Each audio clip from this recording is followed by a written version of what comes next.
Hello my dear students, आप लोगों का एक बार फिर से स्वागत है जेके कंप्यूटर्स प्रयागराज के इस ऑनलाइन यूट्यूब चैनल में। और मैं आदर्श सर आज आप लोगों की जो क्लास लेने वाला हूँ, फिफ्थ क्लास है, ठीक है ना। इस चीज़ की तो फंडामेंटल ऑफ कंप्यूटर जो चल रहा था, मतलब बेसिक्स ऑफ कंप्यूटर, उसकी क्लास है फिफ्थ क्लास। देखिए, हम लोगों ने पढ़ा था कि क्लासिफिकेशन ऑफ कंप्यूटर क्या होता है, ठीक है। तो क्लासिफिकेशन ऑफ कंप्यूटर में आप लोगों ने देखा था कि उसके कितने टाइप होते हैं। इसको आप चाहो तो थोड़ा सा स्क्रीनशॉट ले सकते हो अपना।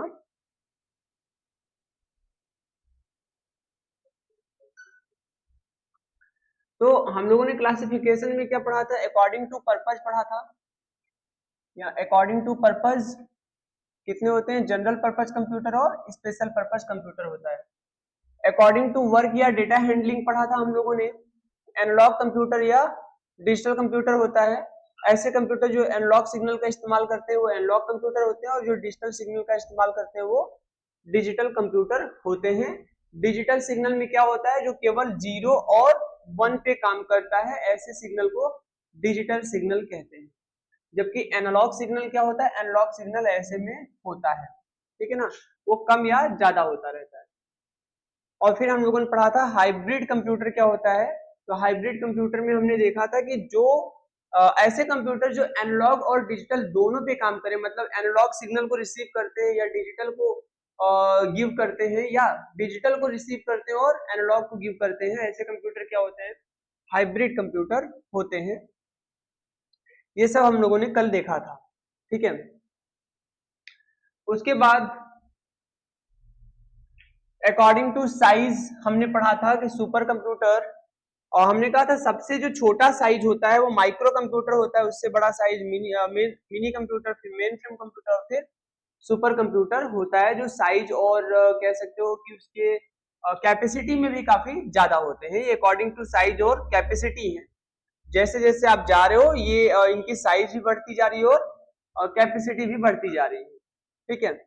इसके बारे में हमने बात की थी। आज हम थोड़ा सा इस बात करेंगे कि वर्ल्ड का जो फास्टेस्ट सुपर कंप्यूटर, ये वो पॉइंट है जहां से क्वेश्चंस बनते हैं। तो ये इंपॉर्टेंट पॉइंट्स हैं, इसको ध्यान रखना है, ठीक है। जो दुनिया के सबसे फास्टेस्ट सुपर कंप्यूटर है वो कौन है? तो जैसे EI कैप्टन है, यूएसए के द्वारा बनाया गया EI कैप्टन, ये दुनिया का सबसे फास्टेस्ट कंप्यूटर अभी करंट टाइम में भी है। कब बनाया गया था? 2024 में बनाया गया था। इसकी जो स्पीड है, परफॉर्मेंस है, वो 1.742 है, ठीक है ना। क्या? एक्साफ्लोप्स। अब ये एक्साफ्लोप्स क्या होता है? एक यूनिट होता है। अभी के लिए आप इतना समझो कि ये क्या होता है? एक यूनिट होता है। जैसे आप हमारी स्पीड को किस में ना, हम लोग अपनी स्पीड किस में नापते हैं?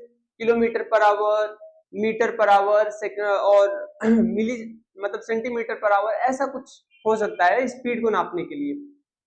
यहाँ पे क्या होता है? यहाँ पे प्रोसेसर्स की स्पीड नापनी होती है, और जो प्रोसेसर्स होते हैं ना, उनकी स्पीड नापने के लिए हमारे पास हर्ट्ज होता था। तो लेकिन हर्ट्ज के ऊपर जब हम आते हैं तब हमें यहाँ पे ये कुछ मिलते हैं, ठीक है। तो ये एक तरह से आप समझिए, ये बस यूनिट है जो ये बताता है कि कंप्यूटर की स्पीड कितनी है, ठीक है। ये यूनिट का सीक्वेंस हम लोग आगे पढ़ेंगे जब हम प्रोसेसर पढ़ेंगे, और प्रोसेसर की स्पीड में हम लोग इसको जानेंगे अच्छे से।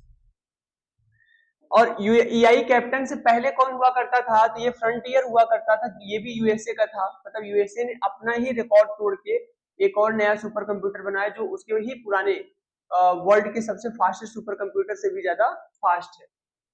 ये कब था? तो इसका था 2022 से 24 तक चला, जब तक EI कैप्टन नहीं आ गया।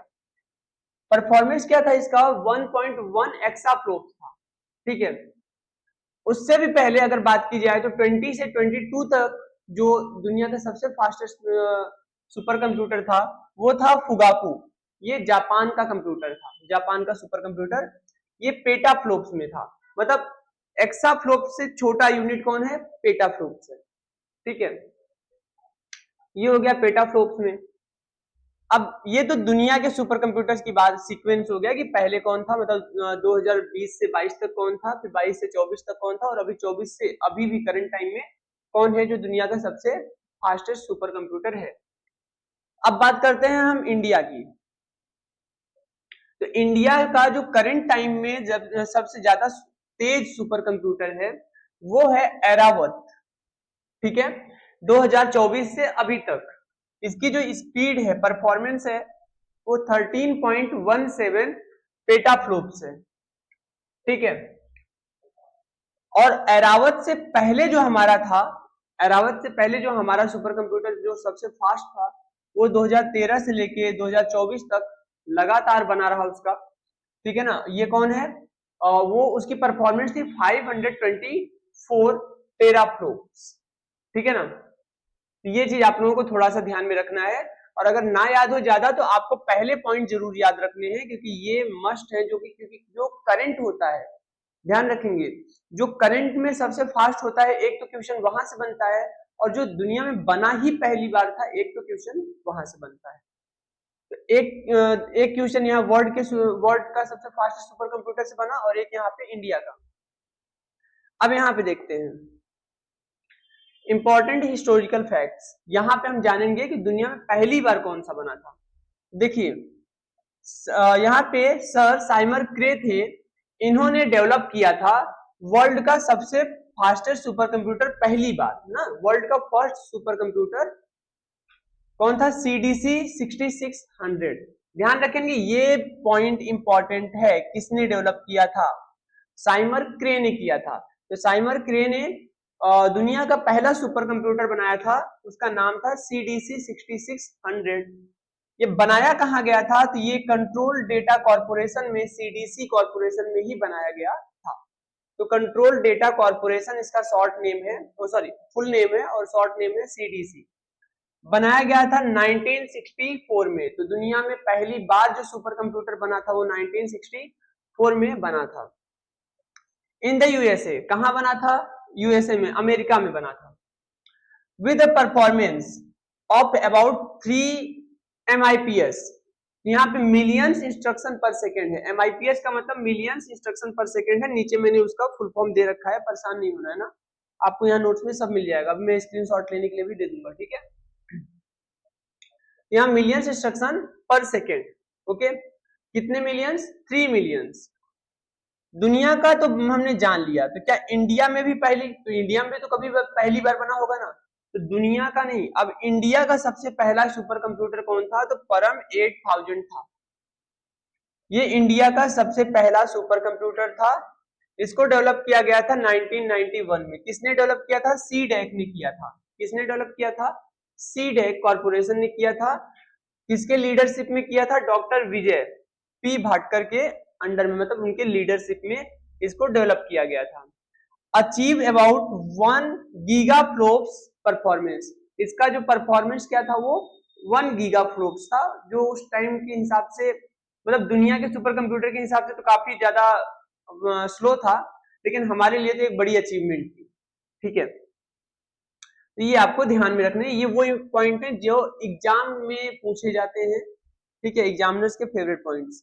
अब देखिए, फादर ऑफ सुपर कंप्यूटर कौन कहा जाता है? तो साइमर क्रे को कहा जाता है। फादर ऑफ सुपर कंप्यूटर साइमर क्रे को कहा जाता है। फादर ऑफ आर्टिफिशियल इंटेलिजेंस किसे कहा जाता है? जॉन मैकार्थी को कहा जाता है। ठीक है, किसको कहा जाता है? John McCarthy. CDEC क्या है? तो CDEC का पूरा नाम होता है centre for development of advance computing. Centre for, ये ध्यान रखेंगे, ये हमारे इंडिया का एक ऑर्गेनाइजेशन है ना, तो ध्यान रखेंगे ये क्या नाम है इसका? Centre for development of advance computing. इन्हीं के ये लोग आगे जो टेक्नोलॉजी है, न्यू टेक्नोलॉजी पे काम करते हैं, जैसे लाइक सुपर कंप्यूटर वगैरह बनाना, इन सब पे ये लोग काम करते हैं। परम स्टैंड्स फॉर, अब ये जो परम 8000 था ना, तो परम का फुल फॉर्म है, क्या फुल फॉर्म है? Parallel machine. ध्यान रखेंगे, परम का फुल फॉर्म क्या है? Parallel machine. ये जो पॉइंट्स मैं यहां से दिखा रहा हूं यहां तक, ये पॉइंट्स एग्जाम में पूछे जाने वाले पॉइंट्स हैं, इनको ध्यान रखिएगा। MIPS क्या होता है? मिलियन इंस्ट्रक्शन पर सेकेंड, इसका फुल फॉर्म है। BIPS क्या होता है? बिलियन इंस्ट्रक्शन पर सेकेंड। मतलब आप लोग ये तो नंबर जानते ही हो ना, 1, 10, 100,000, 10,000, 100,000 फिर मिलियन आता है। तो जो मिलियन की बात कर रहा है, मतलब ये मिलियंस में कितने? 3 मिलियंस इंस्ट्रक्शन पर सेकेंड, एक सेकेंड में कंप्लीट कर सकते हैं, ये उनकी स्पीड है। या फिर बिलियंस इंस्ट्रक्शन पर सेकंड, मतलब मिलियन के बाद मिलियन, 10 मिलियन, 100 मिलियन, फिर बिलियन आता है। बिलियंस इंस्ट्रक्शन पर सेकंड को जहां पे कंप्यूटर्स कंप्लीट कर सकते हैं 1 सेकंड में। ठीक है, ठीक है, मैं इसको थोड़ा सा इरेज कर दे रहा हूं जिससे कि आप लोग इसका स्क्रीनशॉट ले लीजिएगा। ठीक है,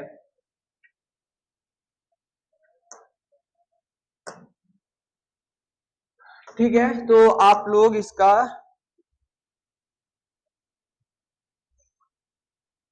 स्क्रीनशॉट ले सकते हो अगर लेना हो तो।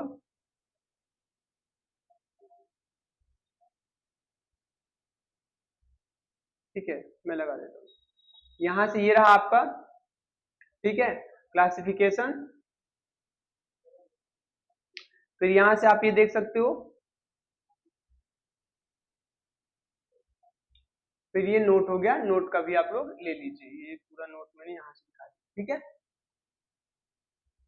ओके, ठीक है, मैं आगे कंटिन्यू करता हूं। अब बात करते हैं कैरेक्टरिस्टिक्स ऑफ कंप्यूटर की, कि कंप्यूटर की कैरेक्टरिस्टिक्स क्या होते हैं। तो सबसे पहले नंबर पे आता है कंप्यूटर की स्पीड। ठीक है, कि कंप्यूटर की स्पीड क्या है। A computer can carry out instructions in less than a million of seconds, million of a seconds. यहाँ पे क्या करता है कंप्यूटर, बहुत सारे मिलियंस ऑफ अ सेकेंड्स में ही क्या कर सकता है, अपना मतलब कोई भी कैलकुलेशन कर सकता है। एक तरह से ये समझिए जैसे कि 1 मिलियन है, तो 1 मिलियन पार्ट्स कर दीजिए 1 सेकेंड के, तो जो आपका 1 सेकेंड है ना, उस 1 सेकेंड के 1 मिलियन पार्ट्स कर दीजिए, और उनमें से केवल एक पार्ट के, मतलब जो एक पार्ट का टाइम होगा उस टाइम में भी कंप्यूटर कैलकुलेशन कर सकता है। तो कैलकुलेशन की स्पीड कंप्यूटर की कितनी ज्यादा फास्ट होती है ये आप समझ सकते हो। ठीक है, बोल रहा है its speed is measured in terms of nano seconds, इतना, या पिको सेकेंड्स। मतलब जो कंप्यूटर की स्पीड है उसको मेजर करने के लिए या तो नैनो सेकेंड्स में या तो पिको सेकेंड्स में मेजर किया जा सकता है। और नैनो सेकेंड पिको सेकेंड्स कितना कम होता है, आप ऐसे अंदाजा लगाओ कि होता है, पहले होता है सेकेंड, 1 सेकेंड में आप आगे बढ़ते हो तो फिर आता है कि माइक्रो सेकेंड ना, ओ सॉरी, पहले mini second, mini second, mini second में आते हो तो पर मिनी सेकेंड आपको मिलते हैं 1000 माइक्रो सेकेंड्स। ठीक है, एमएस। माइक्रो सेकेंड्स के अगर आप अंदर आते हो तो आपको 1000 क्या मिलेगा, नैनो सेकेंड्स। ठीक है ना, और उसके भी अंदर आप आओगे तो आपको क्या मिलेगा, 1000 पिको सेकेंड्स। मतलब आप समझ सकते हो कि 1 सेकेंड में 100, मतलब क्या होते हैं, 100 मिनी सेकेंड्स होते हैं। 1 मिनी सेकेंड्स में 1000 माइक्रो सेकेंड्स होते हैं। एक माइक्रो सेकेंड में 1000 नैनो सेकेंड, और एक नैनो सेकेंड में 1000 पिको सेकेंड्स होते हैं। और ये कंप्यूटर एक पिको सेकेंड में, एक पिको सेकेंड में टास्क को कंप्लीट कर सकता है, वो भी एक नहीं, बहुत सारे टास्क। ठीक है ना, कौन कर सकता है, कंप्यूटर। इसकी स्पीड बहुत ज्यादा होती है, अगर आप देखना चाहते हैं तो इसको मल्टीप्लाई करना पड़ेगा आपको सबको, तो आपको पता चल जाएगा कि कितने पार्ट होंगे। देखिए यहाँ पे 1 2 3 4 5, ठीक है ना, यहाँ पे 30, फिर 30, फिर 30, ठीक है, तो 3, ठीक है। अब इसको काउंट किया जाए, 1 10 100 1000 10,000 लाख 10 लाख करोड़ 10 करोड़ अरब 10 अरब खरब 10, ठीक है ना। तो या फिर इकाई दहाई सैकड़ा हजार 10,000 लाख 10 लाख करोड़ 10 करोड़ अरब 10 अरब खरब 1 खरब, ठीक है ना, 1 खरब। 1 सेकेंड के 1 खरब पार्ट कर दीजिए, उनमें से जो एक छोटा सा पार्ट होगा, एक पार्ट होगा, उस एक पार्ट में कंप्यूटर अपने कैलकुलेशंस कर सकता है। इमेजिन कर सकते हो आप, बहुत छोटा पार्ट है, मतलब बहुत ही कम टाइम में कंप्यूटर अपने टास्क कंप्लीट कर पाता है, इसकी स्पीड बहुत ज्यादा फास्ट होती है। ठीक है, अब बात आती है एक्यूरेसी की। तो कंप्यूटर काफी ज्यादा क्या होता है, एक्यूरेट होता है। कंप्यूटर कोई गलती नहीं करता, बिना गलती के ही अपने टास्क को परफॉर्म करता है, ठीक है ना। The error in computers are due to humans and incorrect data. अगर कंप्यूटर से कोई गलती होगी तो उसके पीछे गलती कंप्यूटर की नहीं होगी, इंसान की होगी। अगर किसी ह्यूमन ने उसको इनकरेक्ट डेटा दिया होगा तब जाके वो आंसर क्या देगा, रॉन्ग देगा, अदरवाइज कंप्यूटर गलती नहीं करता। हालांकि देखा जाए तो वैसे भी तब भी उसने रॉन्ग आंसर नहीं दिया, क्योंकि उसने जो डेटा पाया उस डेटा के अकॉर्डिंग उसने जो आंसर दिया वो सही, और आपने डेटा ही उसको गलत दिया। मतलब ह्यूमन से गलतियां होती हैं, गलतियां कंप्यूटर से नहीं होती। इसलिए यहाँ पे इसका एडवांटेज मिलता है कि क्या होता है, बहुत एक्यूरेसी होता है, एक्यूरेट होता है। Diligence, computers are capable of performing any task given by them respectively, ठीक है ना, without getting tired, bored और losing concentration। मतलब कंप्यूटर जो होता है, कंप्यूटर ना तो आप कोई भी काम करते समय थकता है, ना बोर होता है, और ना ही उसका कंसंट्रेशन खराब होता है। मतलब जैसे मैं आपको कोई काम कहूं तो आपको वो काम करते समय ध्यान रखेंगे कि आपको वो काम करते समय थोड़ी देर में थकान होने लगेगी, और अगर काम बार बार रिपीट करना हो, ठीक है, कोई एक छोटा सा काम दे दिया जाए और वही काम आपसे बार बार कोई कहे, ठीक है ना, तो आपको क्या होगा, थकान तो होगी और आप बोर्ड हो जाओ, मतलब बोरियत होगी आपको, ठीक है, तो बोर होने लगते हो। और साथ साथ अगर एक ही काम को बार बार करना हो ना तो हमारा कंसंट्रेशन भी क्या हो जाता है, खराब हो जाता है, कॉन्सेंट्रेट नहीं रह पाते हैं, ठीक है ना, मतलब एकाग्र नहीं रह पाते हैं। लेकिन कंप्यूटर के साथ ऐसा कुछ नहीं होता, कंप्यूटर से आप एक ही काम को 1000 बार कराओ वो एकदम कंसंट्रेशन के साथ ही काम करेगा, उसकी एकाग्रता खराब नहीं होती, because computer is a machine ना, एक इलेक्ट्रॉनिक मशीन है। फिर वर्सेटिलिटी, कंप्यूटर क्या होता है, वर्सेटिलिटी होती है इसमें। A computer can perform multiple different task like play music and drafting your documents etcetera at the same time. मतलब कंप्यूटर में आप एक बार में ही बहुत सारे टास्क कर सकते हो, ठीक है ना। तो कंप्यूटर में आप जो भी लाइक आप क्या करते हो, आप म्यूजिक सुन रहे हो, उसी समय डॉक्यूमेंट्स बना रहे हो। अच्छा, इसका एक खास एग्जांपल तो हर जगह मिलता है, आप सबके घर में जो बच्चे हैं देखा करिए आपसे ज्यादा स्मार्ट निकल जाते हैं जो छोटे बच्चे हैं। अगर किसी का भी फोन आ जाए तो बात तो करते रहेंगे, ठीक है। जैसे मेरी भांजी है, उसको मैं अगर कॉल लगाया, ठीक है, तो वो कॉल रिसीव कर लेगी, फिर बोलेगी हाँ मामा, हाँ मामा बोल रही है, लेकिन वो देख क्या रही है, रियलिटी में कार्टून देख रही होती है या तो वो लोग गेम खेल रहे होते हैं, लेकिन मुझसे बात कर रहे हैं। कैसे, स्क्रीन को मिनिमाइज करके दूसरा टैब ओपन कर लिया, और अब वो लोग जो भी काम करना चाहते हैं उस विंडो में, नए विंडो में काम कर रहे हैं अपना, और मुझसे बात भी कर रहे हैं। हालांकि हमें पता चल जाता है कि सामने वाला कुछ और भी काम कर रहा है, लेकिन कंप्यूटर तो दो काम कर रहा है ना, वो क्या कर रहा है, कॉलिंग भी करवा रहा है और साथ ही साथ आपको गेमिंग या डिस्प्ले मतलब कोई वीडियो वगैरह वॉच करने की भी सुविधा दे रहा है। तो आप मल्टीपल टास्क यहाँ पे परफॉर्म कर सकते हैं। स्टोरेज कैपेसिटी बहुत ज्यादा होती है, जैसे आपने देखा था कभी आपके मोबाइल में स्टोरेज बहुत कम आता था, अभी के मोबाइल में देखिए स्टोरेज बहुत ज्यादा आने लगा, तो इसकी स्टोरेज कैपेसिटी धीरे धीरे बहुत बढ़ा सकते हैं। अब आप अपने मोबाइल से थोड़ा ऊपर उठिए तो आप अपने कंप्यूटर के स्टोरेज देखिए, फिर आप किसी लैब वगैरह का स्टोरेज देखिए, और धीरे धीरे और ऊपर उठेंगे तो आप यूट्यूब का स्टोरेज देखिए।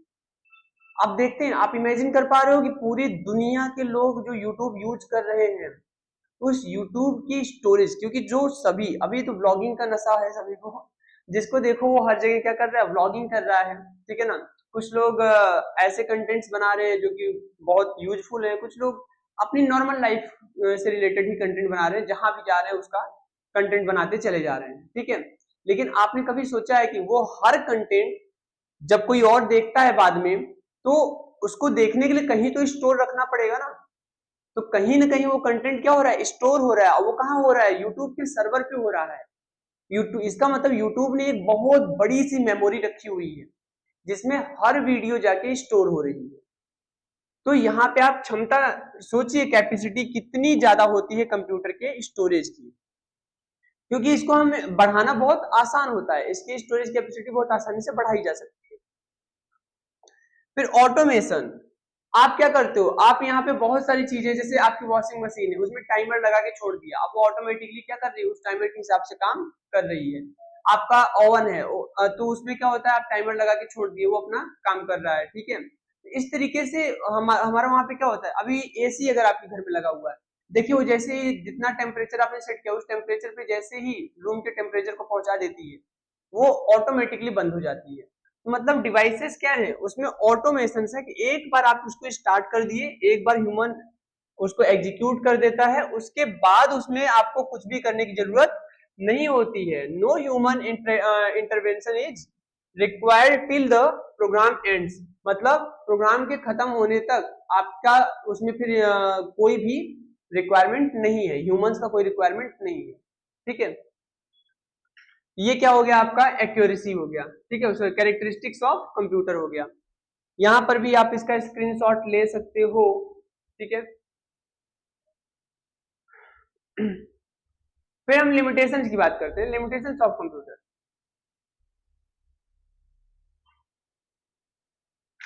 लिमिटेशंस ऑफ कंप्यूटर क्या है? अभी कंप्यूटर में केवल दो ही लिमिटेशंस देखने को मिलते हैं। क्या लिमिटेशंस है?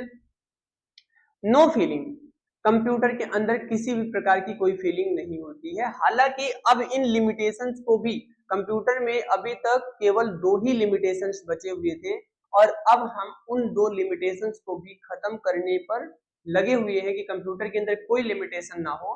अब सोच लीजिए, जो भी अगर आपको ही घर में या फिर कहीं पर भी चलने के लिए किसी तरह के किसी लिमिटेशन को फॉलो ना करना पड़े, तो आप क्या होगा, पूरी तरह से अपने मनमाने काम करने लगोगे। कुछ दिनों तक तो आप सही तरीके से काम करोगे, लेकिन समय के साथ साथ आपका हर वो चीज करने का जो मन करने का मन हो रहा है वो आप कर पा रहे हो, और आपको कोई रोकने टोकने वाला नहीं है।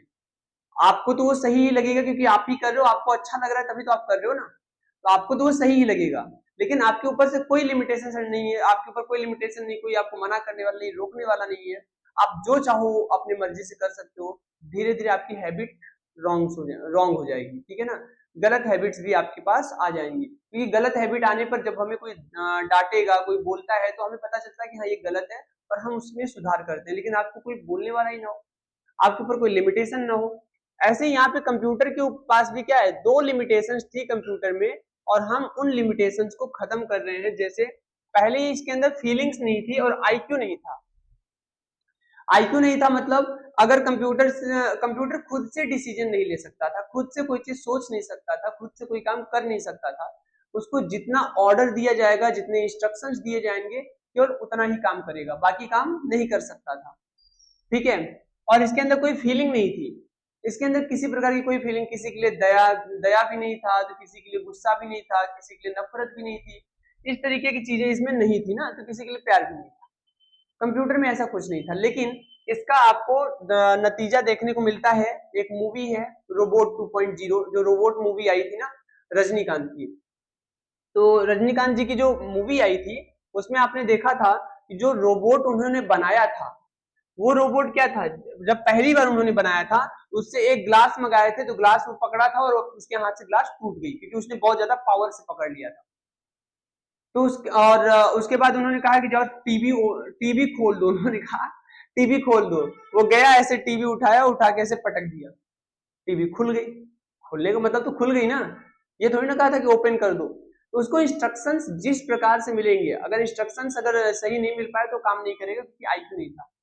बाद में उन्होंने उसके अंदर पूरी सुधार की, और पूरा सुधार करने के बाद जब वो काफी ज्यादा सुधार कर दिया गया, तो अब उसके अंदर आईक्यू भी आ गया और फीलिंग्स भी आ गई। उसका नतीजा आपने देखा ही था, कंप्यूटर खुद से क्या करने लगा था, खुद की ही कह सकता हूँ कि अपना खुद का एक वर्ल्ड बनाना चाहता था, जहाँ इंसानों को वो अपने अंदर दबा के रखना चाहता था। लास्ट मूवी का सीन अगर आप देखोगे तो।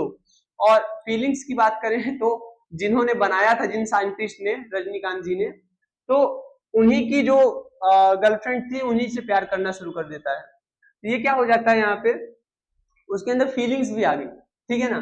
तो फीलिंग्स आ गई, और किससे, दुनिया के लोग, वो लोग जो उसको खत्म करना चाहते थे उनसे नफरत करना भी शुरू कर देता है। और रोबोट नफरत, और उसका नतीजा आपको मूवी के लास्ट में देखने को मिलता है कि बहुत ज्यादा जो है पूरी सिटी बर्बाद हो जाती है, पूरे सिटी में बहुत ज्यादा नुकसान होता है, और बाद में फिर उसको किसी तरीके से कंट्रोल किया जाता है। तो ये दोनों चीजें बहुत इंपॉर्टेंट लिमिटेशंस थी जो कंप्यूटर के पास थी, मतलब कंप्यूटर के ऊपर लगाई गई थी, और अब हम इनको खत्म कर रहे हैं, जिससे कि आगे आने वाले टाइम में हमारे लिए भी खतरा बढ़ेगा। बेसिक एप्लीकेशंस ऑफ कंप्यूटर की बात करते हैं कि कंप्यूटर की बेसिक एप्लीकेशंस क्या क्या है, ये कहाँ कहाँ इस्तेमाल होता है। ये कम्युनिकेशन में इस्तेमाल किया जाता है, इंजीनियरिंग में इस्तेमाल किया जाता है। अब कम्युनिकेशन के लिए आप जानते ही हो, कॉलिंग के लिए जो मोबाइल फोन यूज कर रहे हो वो क्या है, कंप्यूटर है एक तरह का, ठीक है। ये मैंने बताया था कि जो आप मोबाइल फोन यूज करते हो कंप्यूटर का ही पार्ट है। कौन सा पार्ट? माइक्रो कंप्यूटर हमने पढ़ाया था कल, माइक्रो कंप्यूटर। माइक्रो कंप्यूटर का एक पार्ट हमने बताया था पाम टॉप, पाम टॉप। इस पाम टॉप के अंडर में आते हैं स्मार्टफोन, स्मार्टफोन, ठीक है। तो आपका जो स्मार्टफोन है ना वो क्या है, एक पाम टॉप कंप्यूटर होता है जो माइक्रो कंप्यूटर के अंदर में आता है, जिससे हम कम्युनिकेशन कर पाते हैं। जैसे इंजीनियरिंग हो गया, इंजीनियरिंग में भी कंप्यूटर का इस्तेमाल किया जाता है। जितने भी इंजीनियरिंग के डिजाइन बनाने हुए और जो भी आपके आज के समय में इंजीनियरिंग के लिए नई नई डिवाइसेस बन के आ रही हैं, मशीनें बन रही हैं, तो उन सभी को बनाने के लिए कंप्यूटर का इस्तेमाल किया जाता है, उनके डिजाइन में किया जाता है।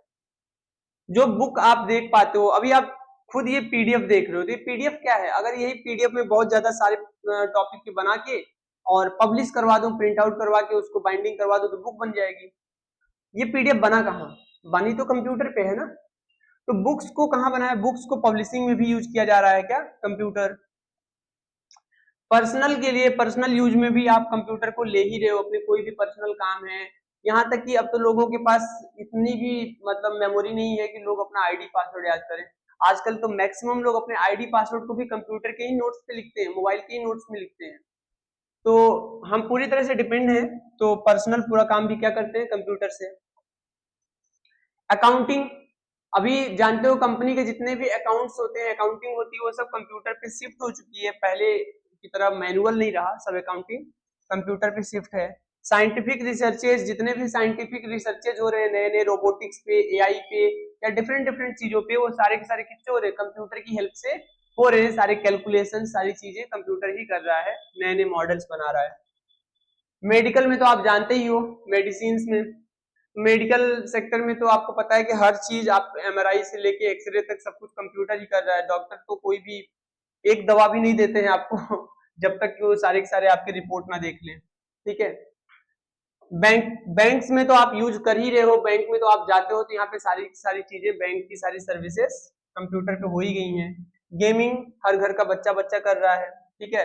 हालांकि गेमिंग अपने आप में एक बहुत बड़ी चीज है, बस रास्ता सही होना चाहिए। मतलब समझ नहीं आता लोग ना, जो बच्चे यूज कर रहे हैं इनके लिए तो सही नहीं है, लेकिन क्योंकि हमारे यहाँ ना एक उसका प्रॉपर सेटअप नहीं है। बाकी ऑस्ट्रेलिया में तो गेमिंग के लिए पूरा का पूरा एक वहाँ की जो गवर्नमेंट है वो पूरा सेटअप ही बना रही है, क्योंकि गेमिंग से वो पैसा अर्न करने के बारे में सोच रहे हैं बच्चों के लिए। मतलब एक जॉब, नई जॉब क्रिएट कर रहे हैं गेमिंग से। तो गेम खेल कर ही, गेम ही क्या होगा, जॉब होगा, उसी से क्या होगा, पैसे, अर्निंग होगी। तो उसका पूरा सेटअप ही रेडी किया जा रहा है। तो मतलब ये पूरा इतना बुरा चीज नहीं है, बस प्रॉब्लम ये है कि हम बुरे लेवल मतलब बच्चे जो करते हैं ना वो अपना पैसा बर्बाद करके करते हैं। वो जो गेम खेलते हैं उसमें पैसा बर्बाद होता है, वहां पे जो सेटअप हो रहा है उससे पैसों को कमाया जाएगा। फिर आता है क्या, इंटरटेनमेंट। मतलब आप कार्टून देख रहे हो, मूवी देख रहे हो, तो इन सब के लिए भी कंप्यूटर का इस्तेमाल कर ही रहे हो। एजुकेशन, अभी हम लोग जो पढ़ाई कर रहे हैं ये भी क्या है, कंप्यूटर पे ही हो रही है। ऑनलाइन वीडियो देख पा रहे हो कंप्यूटर के माध्यम से। और बच्चों को जितने भी इन्वेंशन, वो सारी चीजें करवाई जा रही है, मतलब प्रैक्टिकल्स, प्रोजेक्ट वगैरह सब कंप्यूटर से करवाया जा रहा है। बिजनेस एप्लीकेशंस, मतलब बिजनेस की जितनी भी चीजें हैं वो सारी चीजें भी अभी सभी चीजें कंप्यूटर पे ही होती हैं। बिजनेस के जितने भी प्रोजेक्ट बनने होते हैं, ठीक है, और असाइनमेंट वगैरह सारी चीजें यहाँ पर होती हैं। ये वही चीजें हैं, अगर आप चाहो तो इसका भी स्क्रीनशॉट ले सकते हो।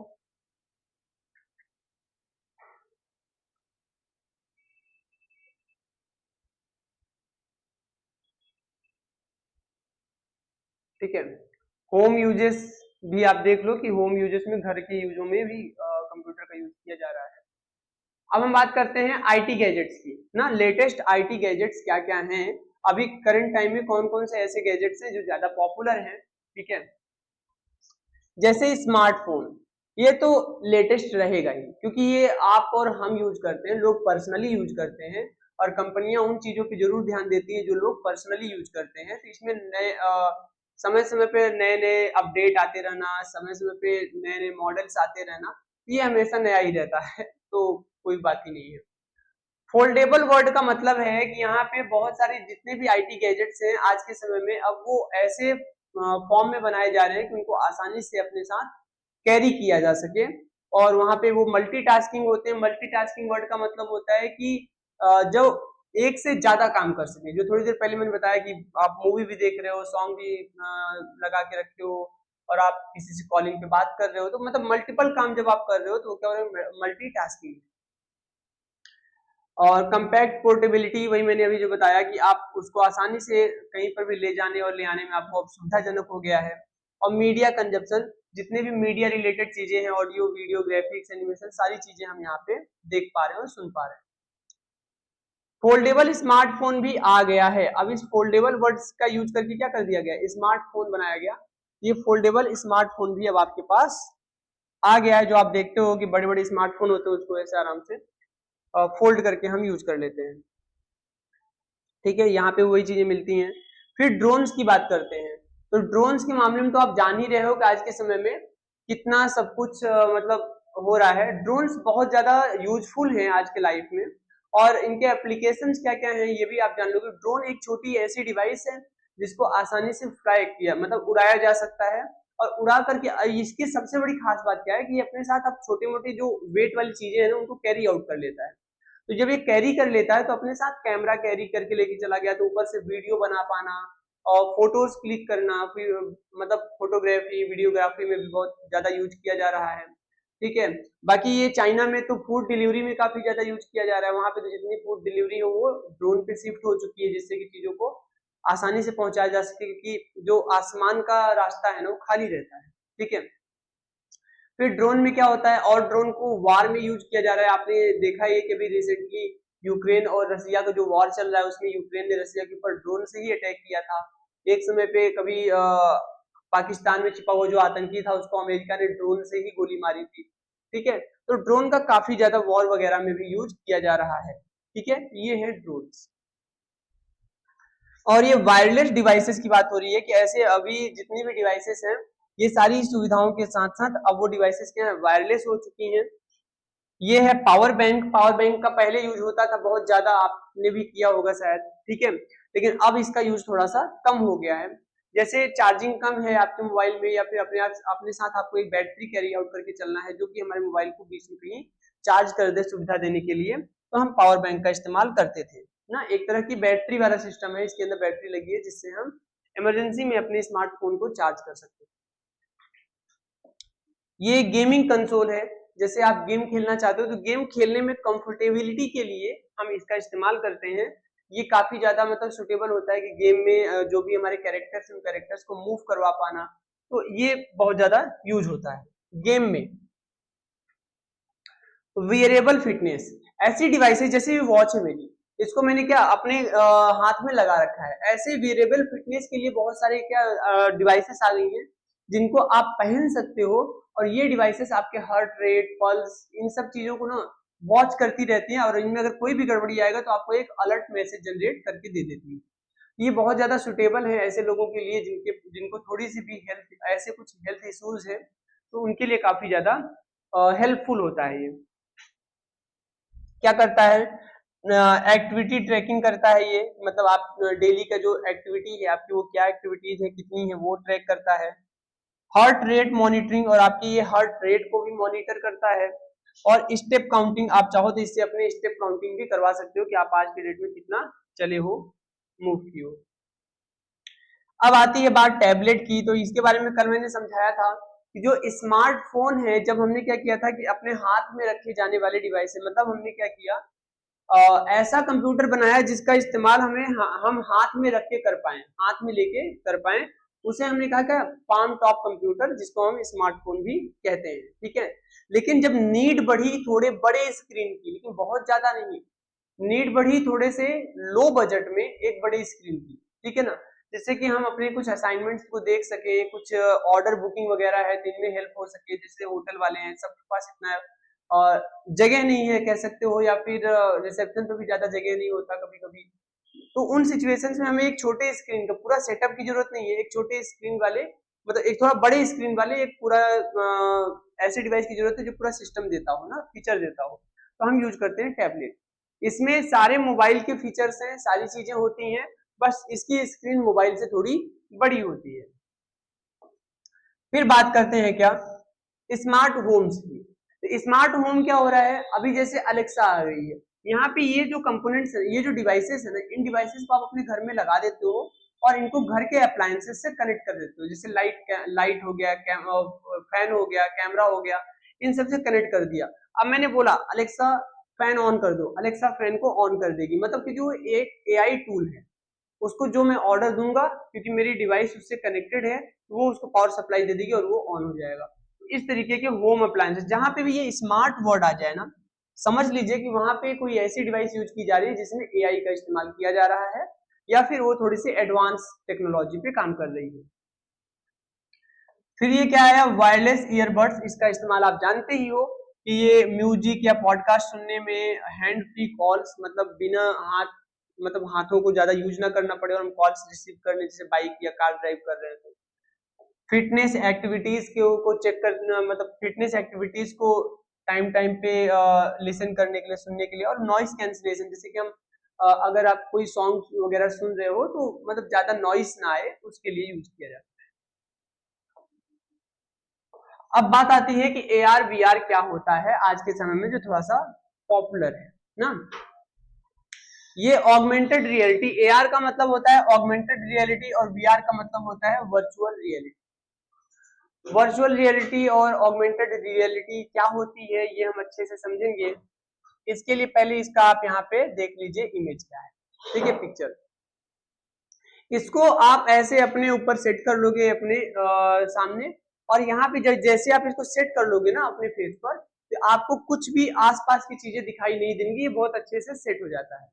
और सेट होने के बाद आपकी आंखें जो है ना फोकस करेंगी केवल इसके अंदर, और इसके अंदर कुछ एकदम पूरी तरह से 3D, इसके अंदर 3D पिक्चर्स चल रहे होंगे, और आपको लगेगा कि आप ना उसी वर्ल्ड में हो। लाइक जैसे आप टॉम एंड जेरी देख रहे हो, अब आप इसको लगा के टॉम एंड जेरी देखोगे ना, मतलब इसी के अंदर चलेगा, आपको टीवी पे नहीं चलेगा ना, या आपके कंप्यूटर पे नहीं चलेगा, इसी के अंदर चलेगा, और आपको लगेगा कि आप भी उसके साथ साथ रन कर रहे हो, दौड़ रहे हो। या फिर अगर आप किसी गेम को मतलब प्ले करते हो इसको लगा के, आपको लगेगा कि आप उस गेम के अंदर चले गए और आप ही वो कैरेक्टर हो, ठीक है ना।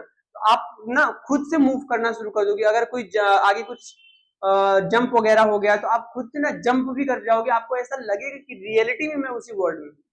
ये क्या होता है, वर्चुअल रियलिटी। ऑगमेंटेड क्या होता है, ऑगमेंटेड में होता है मतलब, अब ये जो यहाँ पे देखिए वर्चुअल वर्ल्ड है, मतलब दुनिया जो है वर्चुअल है, एक ऐसी दुनिया जो रियल में नहीं है, कौन सी, कार्टून की या गेम की दुनिया, और हमें लग रहा है कि हम उस दुनिया में चले गए, तो वर्चुअल रियलिटी हुआ।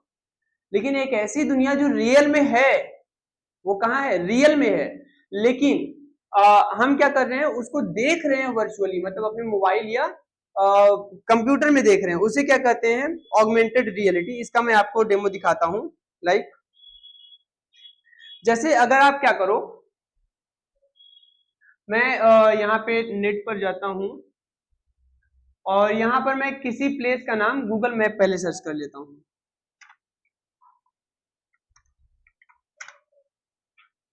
गूगल मैप मैंने सर्च कर लिया, ठीक है।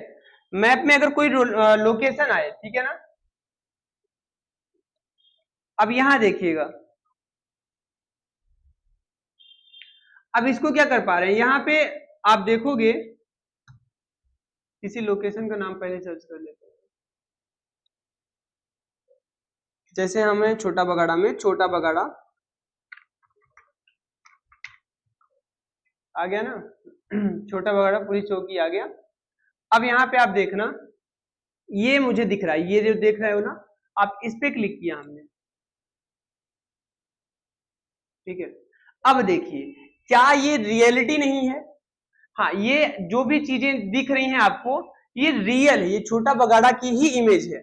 लेकिन अब देखो इसको हम थोड़ा मूव भी कर पा रहे हैं, अपने हिसाब से कंट्रोल भी कर पा रहे हैं, जिधर चाह रहे हैं इसको हम आगे देखिए मूव कर पा रहे हैं रोड की तरफ, देख रहे हैं हम रोड पे आगे बढ़ पा रहे हैं। जबकि ये रियल में हम यहाँ पर नहीं है, ये है तो रियल दुनिया, लेकिन इसको कंट्रोल कर रहे हैं, देख रहे हैं हम कहाँ, एक वर्चुअल वर्ल्ड में, मतलब वर्चुअल स्क्रीन पर। इसको हम कहते हैं क्या, ऑगमेंटेड रियलिटी। ठीक है, कि जब वो एक फिजिकल दुनिया जो रियल वर्ल्ड है वो आपको कहाँ दिख रही है, आपको अपने स्क्रीन पर दिख रही है, और वहां पे आप उसको मूव कर पा रहे हो अपने अकॉर्डिंग, इसको कहते हैं ऑगमेंटेड रियलिटी। ठीक है, आई होप कि आप लोगों को ये अच्छे से समझ में आया हो। ठीक है, अब हम AR VR के बाद आगे बढ़ते हैं, ये हमारा स्मार्ट वॉच। स्मार्ट वॉच आप जानते हो कि एक वॉच मतलब क्या हो गया, वही नॉर्मल घड़ी, लेकिन जैसे इसमें लग गया स्मार्ट, मैंने कहा अगर स्मार्ट वर्ड लग गया तो समझ लो उसमें कंप्यूटराइज्ड फंक्शंस हो सकता है जुड़ गए हो। तो अब यहाँ पे स्मार्ट वॉच में क्या है, कंप्यूटर के सारे फंक्शंस, मतलब यहाँ पे आपकी कॉलिंग भी होती है ना, और म्यूजिक भी सुन सकते हो, वीडियोस देख सकते हो, कोई एप्लीकेशन यूज कर सकते हो, यहाँ पे आप मल्टीपल टास्क कर सकते हो वॉच के साथ साथ। तो यहाँ पे इसको कहते हैं स्मार्ट वॉच। ठीक है, आई होप कि आप लोग इसको अच्छे से समझ पाए हो। तो अगर आप चाहो तो इसको मैं थोड़ा सा ये सारी चीजें हटा दे रहा हूं जो ज्यादा प्रॉब्लम करेंगी, और इसके बाद आप लोग स्क्रीनशॉट इसका ले लेना।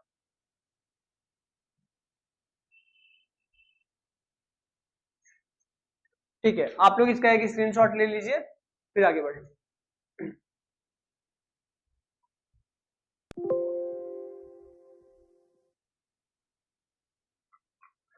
अब हम बात करते हैं 1 मिनट। ठीक है, अब हम बात करते हैं कि कंप्यूटर क्या है ना। यहाँ पे देखिए वही सारी चीजें हैं जो मैंने ऊपर बताया, तो उनको बस थोड़ा सा आप यहाँ पे देख लीजिएगा।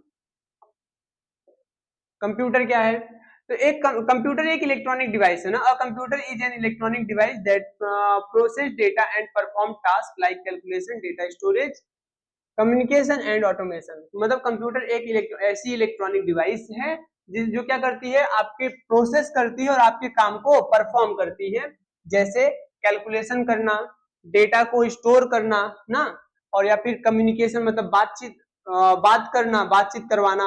डिवाइसेस भी आपस में एक दूसरे से बातचीत करती हैं और हमारा भी, हमारे कम्युनिकेशन में भी यूज आता है। ठीक है, और ऑटोमेशन देना, चीजों को ऑटोमेशन में कन्वर्ट करना। ये कहाँ यूज होता है, एजुकेशन में, बिजनेस में, बैंकिंग में, डिजाइन में और इंटरटेनमेंट में यूज किया जाता है। यहां से कुछ क्वेश्चन बनते हैं, जैसे विच device processes data into information. ऐसी कौन सी डिवाइस है जो कि क्या करती है, डेटा को इंफॉर्मेशन में प्रोसेस करती है, तो कौन है, कंप्यूटर है। आपका आंसर कंप्यूटर है।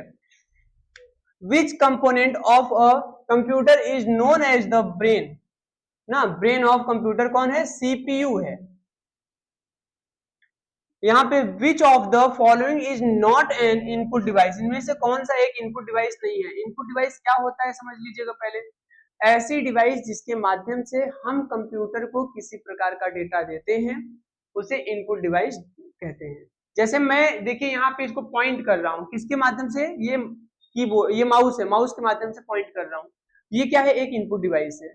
जैसे मैं कीबोर्ड के माध्यम से यहाँ पे क्या करता हूँ, राइट करता हूँ, तो कीबोर्ड के माध्यम से राइट किया जाता है, तो ये क्या है, इनपुट डिवाइस है। ठीक है, लेकिन जब कंप्यूटर हमें रिजल्ट शो करता है तो जिसके माध्यम से वो रिजल्ट देगा वो हमें क्या होगा, वो आउटपुट डिवाइस होगा। लाइक यहाँ पे स्क्रीन हमारे लिए है या कंप्यूटर के लिए, ये स्क्रीन हमारे लिए है, कौन दे रहा है, कंप्यूटर दे रहा है। तो ये जो स्क्रीन है, ये जो आपका डिजिटल बोर्ड है, ये क्या है, ये एक आउटपुट डिवाइस है। लेकिन इस डिजिटल बोर्ड पे लगा हुआ जो टच स्क्रीन है, जिसके माध्यम से हम कंप्यूटर को क्या कर रहे हैं, इनपुट दे पा रहे हैं कि उसको क्या करना है क्या नहीं करना है, तो ये क्या है, ये एक इनपुट डिवाइस है।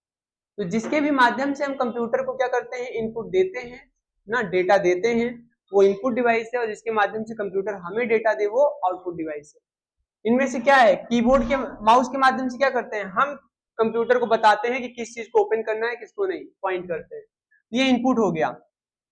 कीबोर्ड कौन हो गया, इनपुट डिवाइस हो गया। स्कैनर क्या है, स्कैनर से कोई भी चीज स्कैन करते हो तो किस लिए, ताकि वो कंप्यूटर में चला जाए।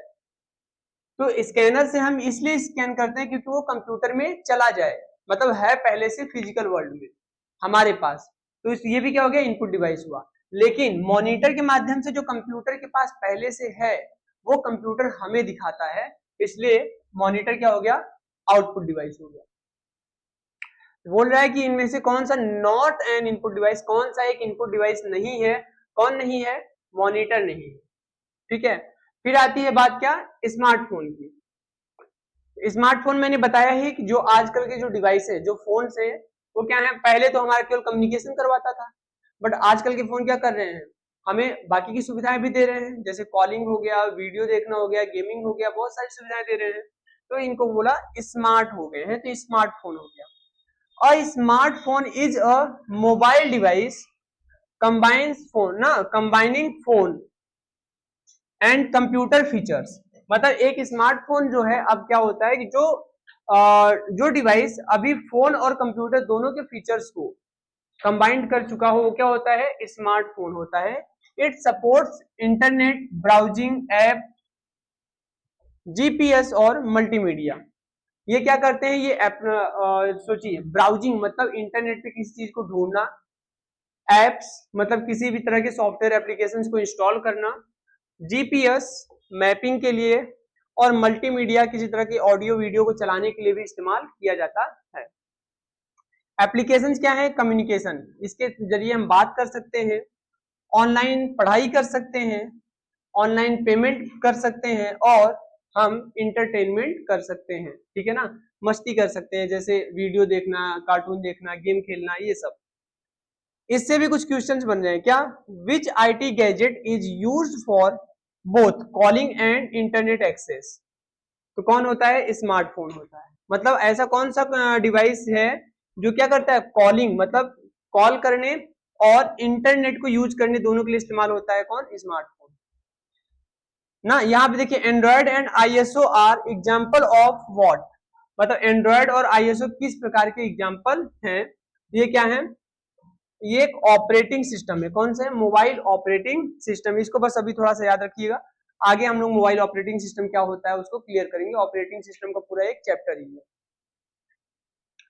विच sensor in a smartphone detect screen rotation, ऐसा कौन सा सेंसर है जो कि क्या करता है, स्मार्टफोन में स्क्रीन रोटेशन को डिटेक्ट करता है। मतलब जब आप करते हो ना, अपनी स्क्रीन, मोबाइल को ऐसे रखे हो तो स्क्रीन ऐसे है, मोबाइल ऐसे करते स्क्रीन चेंज हो जाता है, तो पोर्ट्रेट और लैंडस्केप मोड बोलते हैं इसको। तो ये कौन चेक करता है, तो यहाँ पे एक्सेलरोमीटर नाम का एक सेंसर होता है, वो चेक करता है कि मोबाइल किस पोजीशन में है। ठीक है, आई होप कि आप लोगों को ये समझ में आया होगा, और यहाँ तक की सारी चीजें अच्छी लगी होंगी।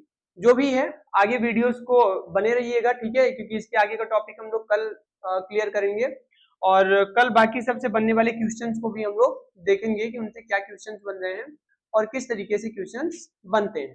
ठीक है, तो बस वीडियो अगर आप लोगों को पसंद आ रहे हैं सारे वीडियोस, तो आप लोग इन वीडियोस को शेयर करिएगा, चैनल को सब्सक्राइब कर लीजिए, और कमेंट कर दीजिएगा, जो भी अगर किसी टॉपिक पे अगर आप लोगों को कुछ जानकारी और चाहिए हो तो उसको आप लोग कमेंट कर सकते हो, और वीडियो के बारे में भी बता सकते हो कि हाँ सर कुछ और भी चीजें अगर आप लोगों को उसमें नीड हो तो। ठीक है, आज के लिए बस इतना ही, थैंक यू।